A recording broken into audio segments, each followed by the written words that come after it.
Bismillahirrahmanirrahim. Assalamualaikum warahmatullahi wabarakatuh.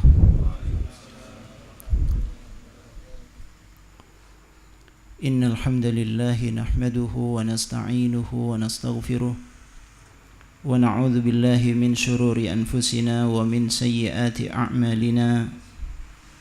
May yahdihillahu fala mudilla lahu wa may yudlil fala hadiya lahu.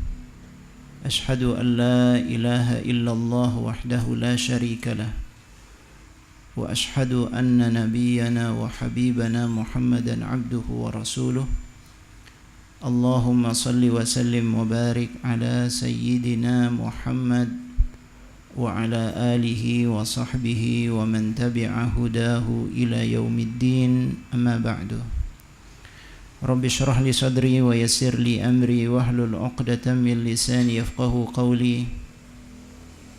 Rabbana atina min ladunka rahmah wa hayyi' lana min amrina rasyada. Ikhwatal iman rahimakumullah. Alhamdulillah, kita bersyukur kepada Allah, malam ini kita diberikan kesempatan duduk dalam majelis ilmu. Kita berharap mudah-mudahan Allah Ta'ala memberikan ilmu yang bermanfaat, memberikan tambahan iman, dan menjadikan kita semuanya sebagai orang-orang yang istiqamah berada di atas jalan Allah Subhanahu wa Ta'ala sampai akhir hayat kita. Salawat dan salam semoga tercurah kepada Nabi kita Muhammad sallallahu alaihi wasallam, kepada keluarga beliau, kepada para sahabat dan semua pengikut setia beliau hingga yaumil qiyamah. Pada malam hari ini, ikhwatal iman rahimakumullah, kita akan membahas surat As-Saff ayat yang keempat. Kita sudah membahas ayat pertama, kedua dan ketiga dari surat As-Saff. Pada ayat yang keempat ini Allah Subhanahu wa Ta'ala berfirman, A'udzu billahi minasyaitonir rajim. Innallaha yuhibbul ladzina yuqatiluna fi sabilihi saffa ka'annahum bunyanun marsus. Sesungguhnya Allah mencintai orang-orang yang berperang di jalannya dalam barisan yang teratur. Mereka seakan-akan seperti satu bangunan yang tersusun kokoh. Itu terjemahnya. Ada beberapa pelajaran penting, ikhwatal iman rahimakumullah, pada ayat yang keempat dari surat As-Saff ini. Jadi secara umum ayat ini memberikan gambaran kepada kita apa yang diinginkan oleh Allah, apa yang diharapkan oleh Allah dari kita. Pelajaran pertama yang bisa kita ambil dari ayat ini adalah Innallaha yuhibbul ladzina yuqatiluna fi sabilihi saffa. Innallaha yuhibbu, Allah cinta. Allah cinta. Ini kata-kata cinta menunjukkan bahwa Allah punya sifat mencintai sesuatu. Ada yang dicintai oleh Allah, ada yang dibenci oleh Allah. Ya. Kita semuanya tentu mengharapkan cinta Allah Ta'ala, mahabbatullah. Kita bisa mencintai Allah, tapi juga di sisi yang lain kita ingin dicintai oleh Allah.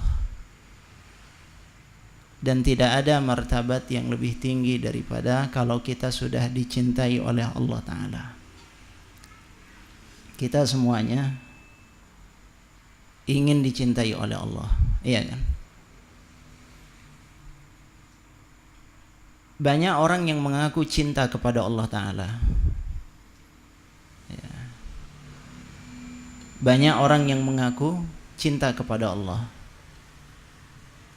Kita cinta kepada Allah, mengaku beriman kepada Allah dan seterusnya. Ada satu ungkapan ulama yang sangat bagus. Laisa sya'nu an tuhib, innama sya'nu an tuhab. Masalahnya bukan bagaimana engkau mencintai Allah, tapi ada sesuatu yang lebih penting, yaitu bagaimana engkau dicintai oleh Allah.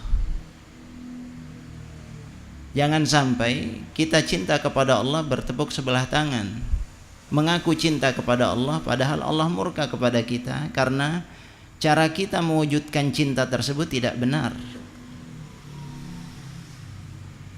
Banyak orang yang mengaku cinta kepada Allah, tapi di sisi yang lain dia melakukan hal-hal yang membuat Allah murka. Jadi tidak benar yang semacam ini. Orang yang mengaku cinta kepada Allah, dia harus berbuat, dia harus beramal, dia harus melakukan sesuatu seperti yang diinginkan oleh Allah Subhanahu wa ta'ala. Itu yang namanya cinta. Kalau kita cinta kepada seseorang, pasti kita akan berusaha untuk membuat orang itu senang kepada kita. Kita akan jaga sikap kita, kita akan jaga tutur kata kita akan jaga tampilan kita. Bagaimana kita bisa meraih simpatinya, itu wajar semacam itu.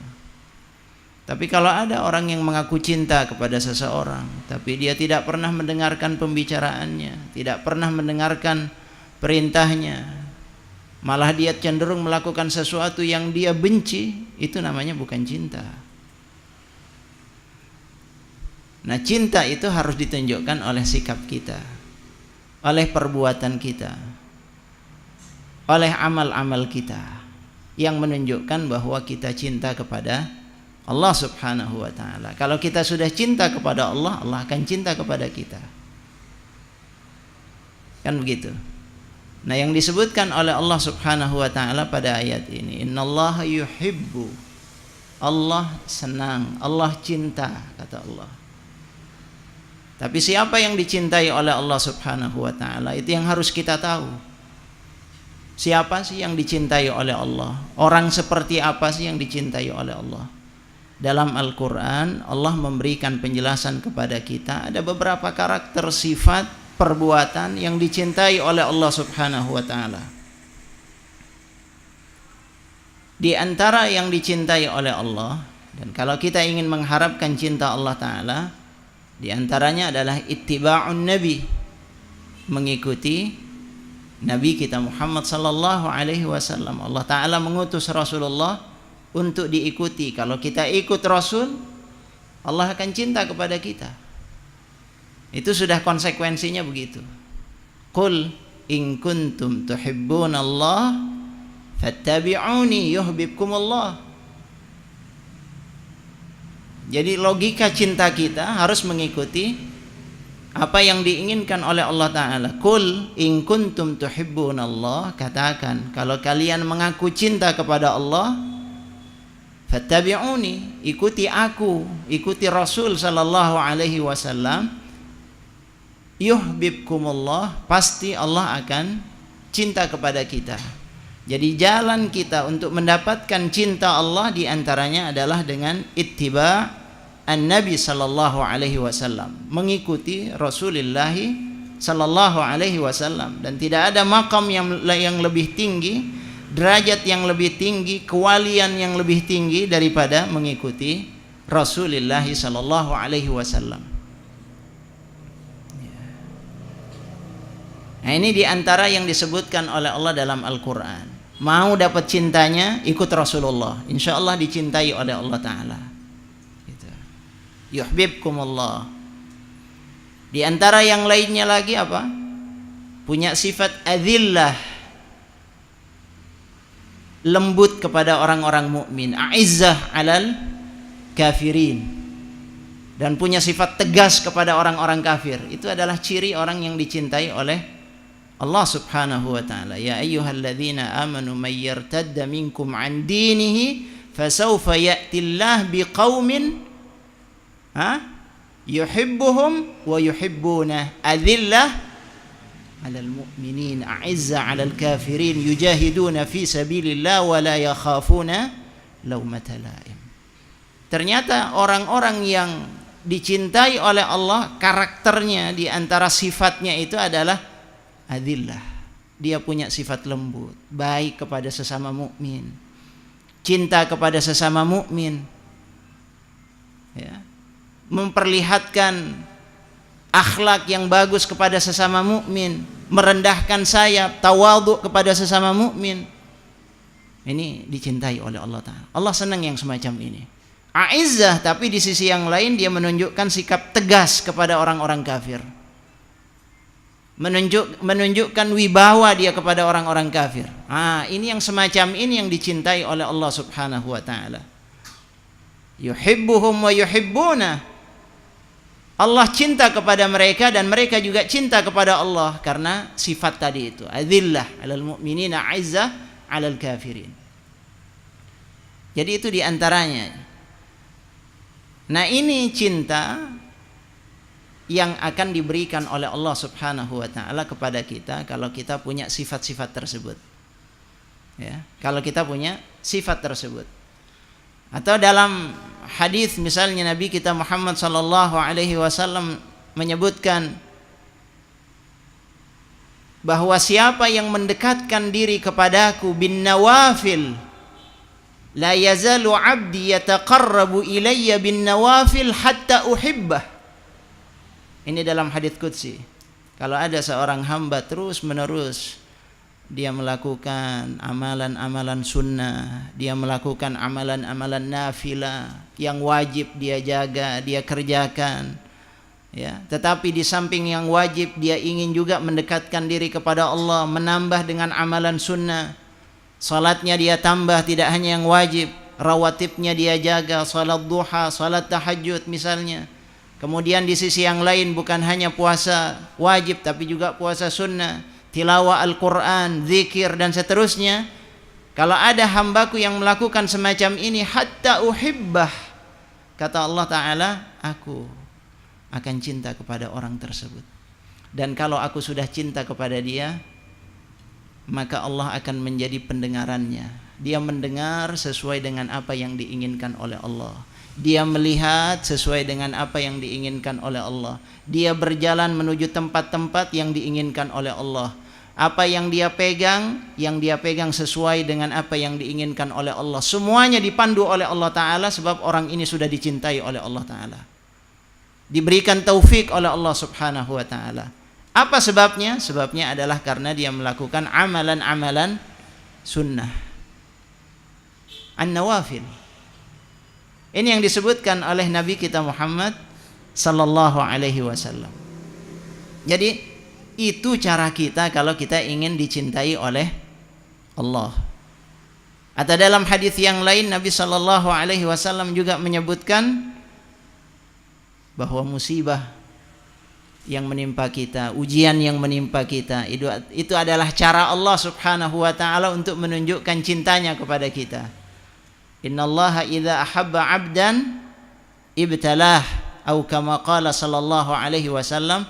Allah kalau sudah cinta kepada seorang hamba, diuji oleh Allah agar hamba itu dekat kepada Allah, mendekat kepada Allah, meminta kepada Allah, bermunajat kepada Allah,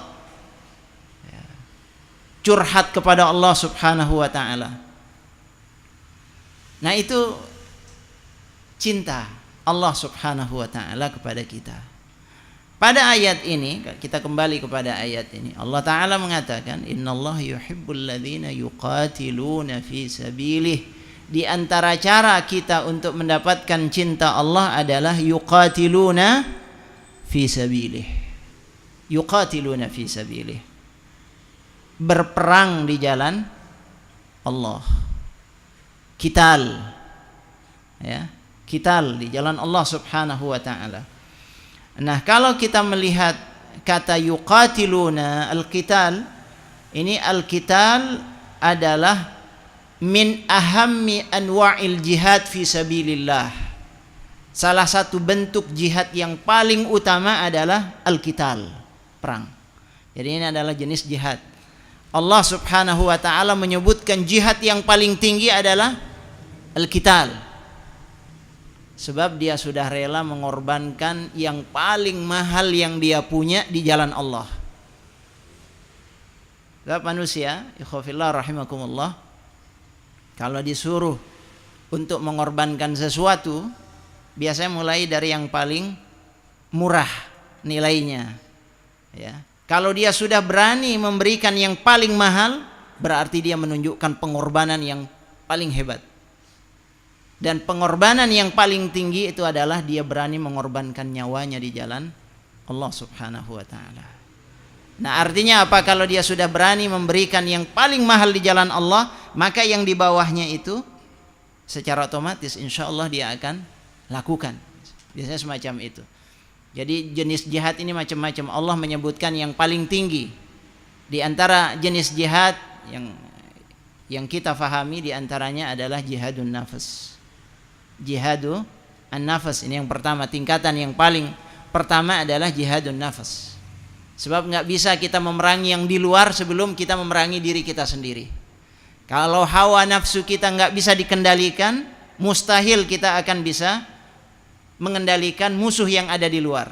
Diri kita dulu yang harus dikendalikan. Berjuang dulu. Al-mujahid man jahada nafsahu fi ta'atillah.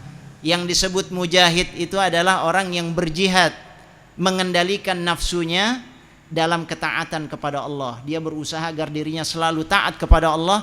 Itu bagian dari jihad. Bagian dari jihad di jalan Allah Subhanahu wa ta'ala. Nah, baru tingkatan berikutnya adalah jihad keluar. Jihad melawan godaan setan misalnya. Jihad melawan godaan setan. Inna syaitana lakum adu fattakhiduhu aduwa. Setan itu adalah musuh, maka jadikan dia sebagai musuh. Kita harus lawan, berjuang melawan godaan-godaan setan. Nah, baru kemudian qital itu yang paling tinggi. Yang paling tinggi adalah berjuang di jalan Allah Subhanahu wa ta'ala. Di bawah itu masih banyak jihad bil mal, bil ilm, ya, bil juhad, bil waqt dan seterusnya, apa yang kita punya. Tapi yang paling tinggi adalah jihad mengorbankan nyawa kita di jalan Allah Subhanahu wa ta'ala. Kalau kita sudah mampu menunjukkan perjuangan dan pengorbanan kita di jalan Allah, maka kita akan dicintai oleh Allah Subhanahu wa ta'ala. Nah, ini yang disebutkan oleh Allah Subhanahu wa ta'ala, innallaha yuhibbul ladzina yuqatiluna fi sabilih. Ikhwafillah rahimakumullah, Allah Subhanahu wa ta'ala menyebutkan apa? Yuqatiluna fi sabilihi saffa. Apa makna saffa di situ? Barisan. Atau kalau yang kita gampang ingatnya itu saf, ya, saf yang teratur, ya, barisan yang teratur, saf yang teratur. Jadi Allah Ta'ala mengatakan innallaha yuhibbul ladzina yuqatiluna fi sabilihi saffa. Tapi sebelum itu kita lihat dulu, Allah Ta'ala mengatakan fi sabilih. Nah, ini penting juga, ini untuk kita garis bawahi. Fi sabilih. Allah Ta'ala ketika menyebutkan yujahidun, yuqatilun dalam Al-Quran, itu selalu diikuti dengan kata fi sabilih, fi sabilillah dan seterusnya. Hal adullukum ala tijaratin tunjikum min adabin alim tu'minuna billahi wa rasulih wa tujahiduna fi sabilillah innamal mu'minuna alladhina amanu billahi wa rasulih thumma lam yartabu wa jahadu bi amwalihim wa anfusihim fi sabilillah. Selalu fi sabilillah. Kenapa itu selalu perlu penegasan semacam itu? Agar jangan salah kita berjuang, orientasi kita jangan sampai salah. Bahwa perjuangan kita, pengorbanan kita, jihad kita harus di jalan Allah Subhanahu wa ta'ala, bukan di jalan-jalan yang lain. Sebab kadang-kadang ada orang yang merasa berjuang, berkorban, berjihad, tapi yang menjadi motivasi dia berjuang, yang menjadi motivasi dia berjihad bukan di jalan Allah Subhanahu wa ta'ala, tapi karena motivasi yang lain. Nah, ini yang berbahaya. Ya, ini yang berbahaya. Karena itu, ikhwafillah rahimakumullah, dalam satu riwayat disebutkan riwayat yang berasal dari Abu Musa al-Ash'ari radhiyallahu an. Ja'a rajulun ila Nabi sallallahu alaihi wasallam faqal, ada seseorang yang datang kepada Nabi kita Muhammad sallallahu alaihi wasallam. Faqala ya Rasulullah, mal qitalu fi sabilillah. Ya Rasulullah, apa itu hakikat dari berperang di jalan Allah? Ini sahabat bertanya kepada Rasulullah, mal qitalu fi sabilillah. Apa itu hakikat berperang di jalan Allah? Kemudian Rasul sallallahu alaihi wasallam mendengarkan orang tersebut, sahabat tersebut, karena sahabat tadi kemudian mengatakan, fa inna ahadana, ada di antara kita yang kadang-kadang perangnya itu adalah yuqatil ghadaban wa yuqatil hamiyatan, ada yang berperang karena emosi, luapan emosi, ingin balas dendam atau apa, atau hamiyah karena membela kabilah, fanatisme, suku dan seterusnya. Ya. Ini yang semacam ini apa termasuk al-qital fi sabilillah? Tanya kepada Rasul sallallahu alaihi wasallam. Apa kata Rasul sallallahu alaihi wasallam? Rasulullah kemudian berdiri melihat sahabat tersebut, lalu Rasulullah mengatakan, man qatala litakuna kalimatullahi hiyal ulya fahuwa fi sabilillah. Siapa yang berperang agar kalimat Allah itu tinggi dan mulia, nah itu perangnya di jalan Allah. Jadi semuanya tergantung pada niat dan motivasi. Apa motivasi kita? Kalau motivasi kita benar karena Allah, ingin menegakkan kalimat Allah, meninggikan kalimat Allah, berdakwah menyebarkan agama Allah, itu adalah fisabilillah. Tapi kalau karena motivasi-motivasi yang lain, ingin agar kita dikenal sama orang, ingin agar kita punya posisi, ingin agar kita kemudian punya kedudukan dan seterusnya, itu bukan di jalan Allah Subhanahu wa taala. Ini kita harus melakukan evaluasi terhadap hati kita semuanya. Apa sih yang menjadi motivasi? Apa yang menjadi niat kita? Karena itu dalam setiap langkah kita, dalam amal kita, dalam perbuatan kita, hendaknya kita terus meluruskan niat kita karena Allah Subhanahu wa taala.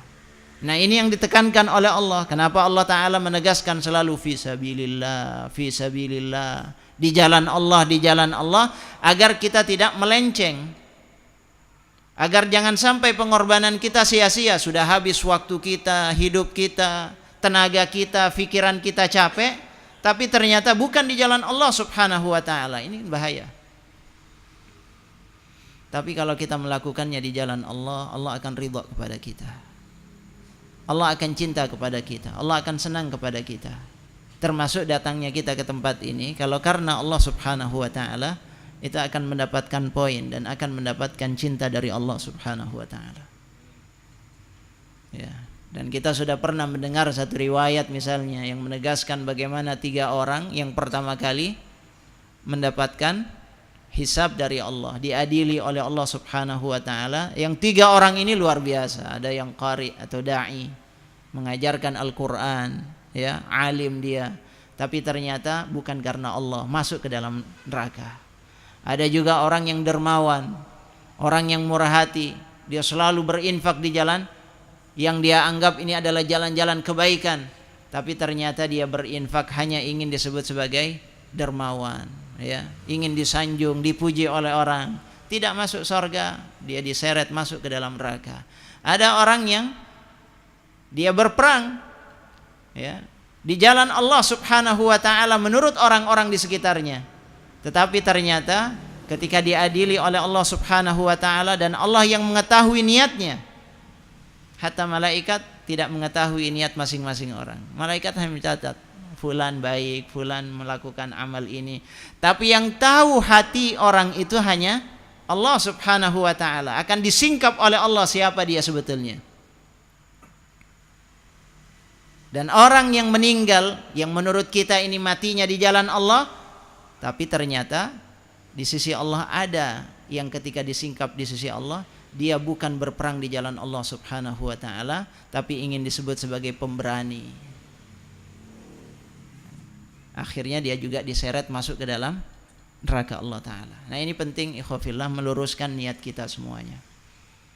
Yang disenangi oleh Allah, yang dicintai oleh Allah, dan kalau kita ingin mendapatkan cinta Allah, luruskan niat kita bahwa perjuangan kita, pengorbanan kita, dakwah kita adalah karena Allah Subhanahu wa taala. Mudah-mudahan diterima sama Allah taala ya. Ya. Nah, ini hal yang penting sekali sehingga digarisbawahi di sini. Jadi innallaha yuhibbul ladzina yuqatiluna fi sabilih, bukan fi sabil yang lain. Wa anna hadza sirati mustaqiman fattabi'uh wa la tattabi'us subul. Jangan kalian ikut jalan-jalan yang lain. Jalan Allah. Ya. Fatafarraqa bikum an sabili, akan melenceng dari jalan Allah. Kita semuanya ingin ikut jalan Allah Subhanahu wa taala. Fi sabilihi saffa. Nah, ini Allah taala menegaskan dalam satu shaf, dalam satu barisan yang rapi.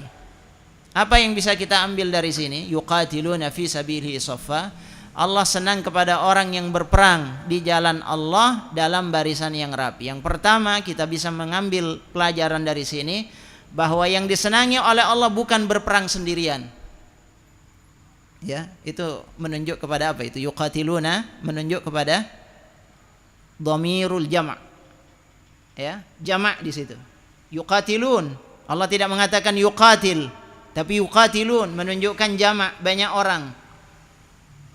Allah senang kepada amal yang dilakukan secara kolektif, berjamaah, bersama-sama, tidak sendirian. Bukan amal individu, bukan amal pribadi. Kadang-kadang ada orang yang hebat secara pribadi tapi tidak bisa berjamaah. Bukan itu yang diinginkan.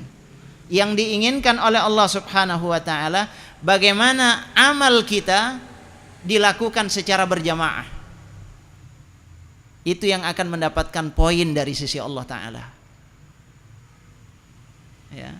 Kalau kita ingin dicintai oleh Allah, yang pertama lakukan amal kita, dakwah kita, perjuangan kita secara berjamaah.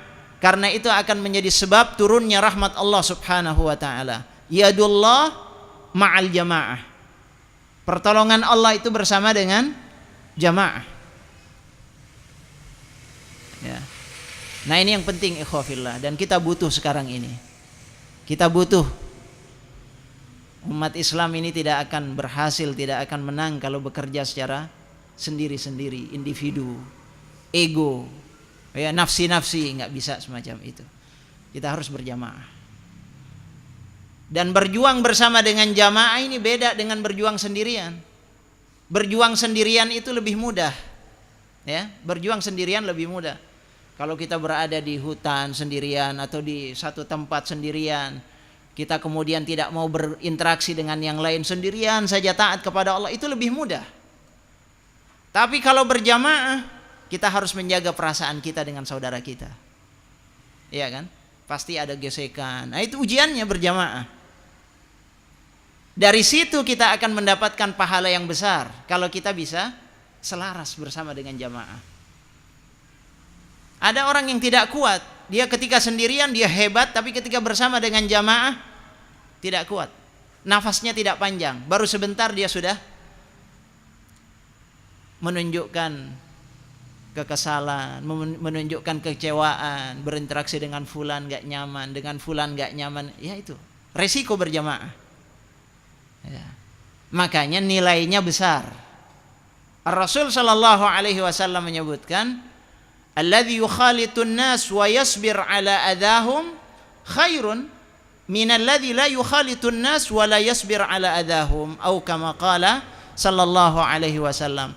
Orang yang mau berbaur, bergaul, berinteraksi dengan manusia dan dia bersabar dengan gangguan orang-orang di sekitarnya, itu lebih baik daripada orang yang tidak mau berbaur karena takut menerima gangguan dari orang.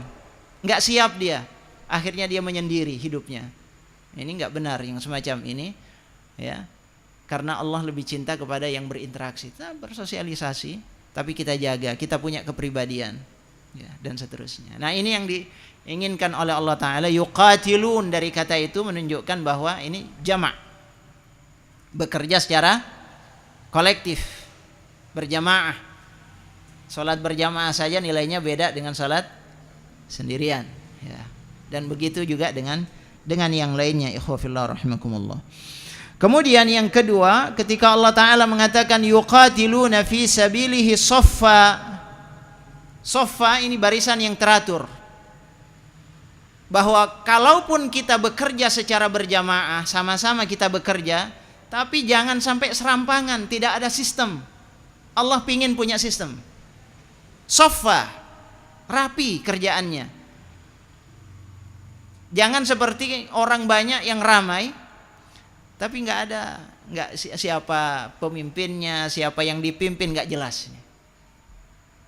Senang dengan keramaiannya, berkumpul sama-sama, tapi tidak ada keteraturan di sana. Bukan itu yang diinginkan oleh Allah, tapi ada keteraturan, ada barisan yang rapi. Makanya dalam salat Rasulullah mengajarkan kepada kita sawu sufufakum, barisan yang rapi. Dan setiap kali perang Rasul Shallallahu Alaihi Wasallam sebelum memulai peperangan itu selalu merapikan barisan, karena Rasulullah senang kepada keteraturan, dan itu yang diinginkan dari umat Islam. Teratur, hidupnya itu teratur.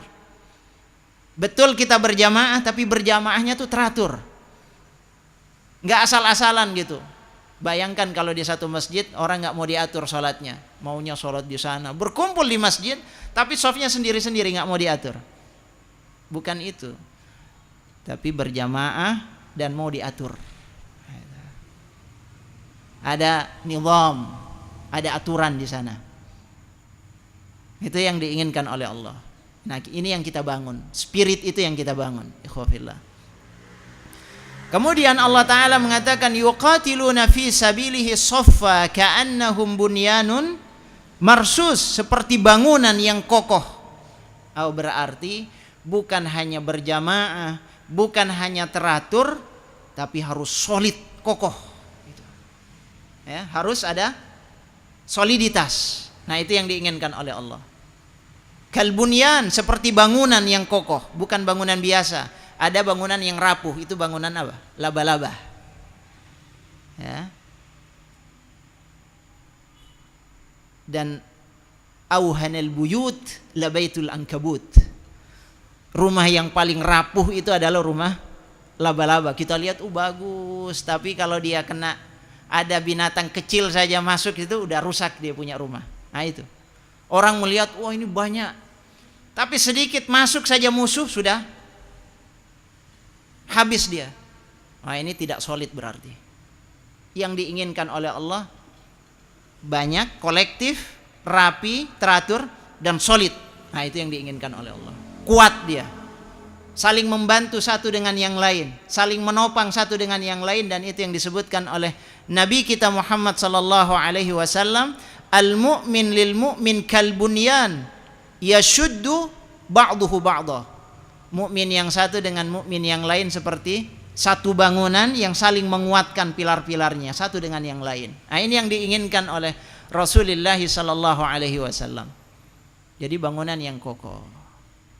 Makanya Rasulullah menata jamaah di Madinah itu luar biasa, menjadi jamaah yang kokoh.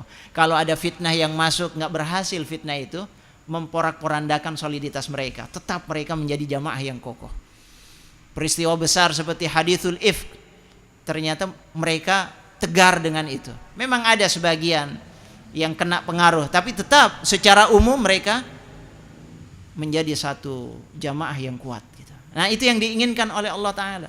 Tidak mudah dicabik-cabik, tidak mudah diporak-porandakan, tapi terus mereka menjadi satu jamaah yang solid. Dan ini dimulai dari hal-hal yang kecil. Rasulullah memulai dari hal-hal yang kecil. Ya, dari apa? Rasulullah mengatakan untuk membangun jamaah yang solid ini mulai dari hati yang bersih dengan saudaranya, hilangkan ghil, penyakit-penyakit hati terhadap saudaranya, hasad dan seterusnya. Tabassumuka fi wajhi akhika laka sadaqa, senyum kepada saudaranya. Afsus salam bainakum, tebarkan salam di antara kalian. Itu caranya Rasul sallallahu alaihi wasallam membentuk satu komunitas yang kokoh begitu. Menebarkan salam di antara mereka, saling mendoakan di antara mereka. Kalau ada saudaranya yang mendapatkan nikmat, memberikan tahniah, ya, tahniah, ucapan selamat. Kalau ada yang mendapatkan duka, musibah, takziah kepadanya. Itu yang diajarkan oleh Nabi sallallahu alaihi wasallam. Wa ta'awanu 'alal birri wat taqwa wa la ta'awanu 'alal itsmi wal 'udwan. Nah, ini baru kokoh ini jamaah. Bukan hanya dari sisi kuantitas kita banyak, tapi tidak ada kekuatan. Yang diinginkan oleh Rasulullah, kita menjadi umat yang berkumpul dalam satu tatanan yang rapi dan kokoh. Dimulai dari apa? Dari hati yang bersih, dari iman yang kuat, ya. Dan dimulai dari diri kita masing-masing. Kita tunjukkan, jangan menunggu orang lain. Hilangkan segala suudzon, hilangkan segala perasaan kita merasa lebih dari yang lain, hilangkan itu. Dalam surat Al-Hujurat itu Allah Ta'ala bagus sekali itu. La yaskhar qaumun min qaum. Mulai dari jangan kita meremehkan orang lain. Ya. Kemudian wala talmizu anfusakum. Jangan mencela saudara kalian sendiri. Jaga lisan terhadap saudaranya. Ya. Wala tanabazu bil alqab. Jangan memberikan gelar-gelar yang buruk kepada saudaranya. Kemudian pada ayat berikutnya kata Allah, ijtanibu katsiran minadh-dhann, jangan buruk sangka, ya. Kemudian selanjutnya wala tajassasu, jangan cari-cari kesalahan, ya. Jangan cari-cari kesalahan saudaranya. Justru kita harus menutupi kesalahannya, memperbaiki dan seterusnya. Wala yaghtab ba'dukum ba'dha, jangan ghibah, jangan menggunjing. Ini akan merusak ukhuwah semuanya. Rasulullah mengajarkan kepada kita agar kita menjadi satu umat yang solid, umat yang kuat. Kalau kita menjadi umat yang kuat, pasti akan ditolong oleh Allah Subhanahu wa taala. Mudah-mudahan ikhwatal iman rahimakumullah, kita bisa mengaplikasikan dalam kehidupan kita dalam jamaah ini. Semoga Allah memberikan taufik dan hidayah kepada kita semuanya. Wabillahi taufiq wal hidayah. Assalamualaikum warahmatullahi wabarakatuh.